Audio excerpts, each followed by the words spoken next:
Hey class, how's everybody doing? I'm going to try something a little bit different this week. I'm going to go through your Ef1, Ef2 and Evidence assignments, just kind of a quick run through so you know exactly what to expect. And then I'll also include a description when I send it out over Infinite Campus. So, for Ef1, I want you to watch this YouTube video. And the whole video is based around this experiment that happened in the 50s and that's still going on in Russia, where they tried to domesticate foxes into dogs, basically. They're not expecting the end product to be a dog, but they're expecting the end product to where they behave, interact, and are completely domesticated and friendly around humans to be where they could be pets.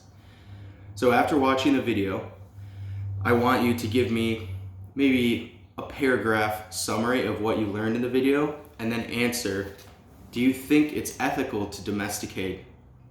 What physical characteristics occurred in addition to the friendliness being selected for in the experiment? And how did the scientists specifically measure how friendly or tame these foxes were? Okay? So write all that down into a Google Doc, and that would be your effort assignment 1, and the link will be provided too. For effort 2, now this is going to be a PDF sheet that I'll share with you as well, where you either choose a plant or an animal that has been domesticated by humans.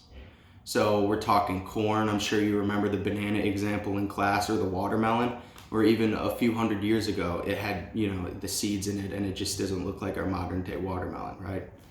So you choose either a plant or an animal, the ones that were listed on the sheet, and then I want you to make kind of a baseball card almost on a Google Doc.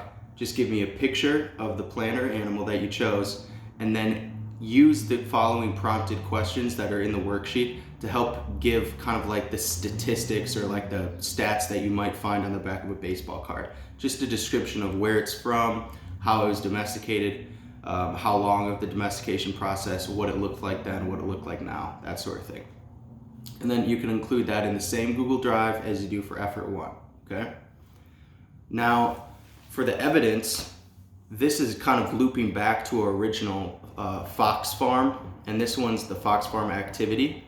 So after you watch the video and you answer the questions, and you kind of already have a summary in your head about what's going on in that experiment, then you're going to start the evidence, and I recommend doing the effort assignments before the evidence assignment. So I won't go through the entire sheet, but I just wanted to bring up 1 or 2 points that I thought might cause some confusion and clear that up right away. So when you kind of scroll down, when you get there, there's going to be kind of a data sheet, and on one side it's going to be the generation, and then the other side it's %1E kits, okay? And right away, that just looks confusing. So I'm going to walk through just 3 small things. There's 3 classes of these foxes when they're breeding them, okay? Class 3 is the class that's like not very friendly. They're afraid or aggressive, and they're not going to be tame at all. So that's when the scientists know, okay, we're not going to be breeding them. Class 2, they're kind of in between.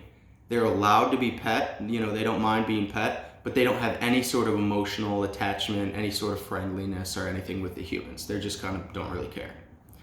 And class 1 is kind of the most domesticated, wagging tail. They have kind of an emotional response around their owners or caretakers or scientists in the facility, okay? And so going back to that graph, generation number, it's going to be the 10th generation, the 20th generation, the 35th generation. And then on the right side will be %1E kits, okay? So %1E is % of the friendly foxes, and kits are just a word to describe kind of a baby fox. The equivalent for a dog would be calling it a puppy, okay? So that would clear, I hope that cleared up any kind of confusion for the chart at least.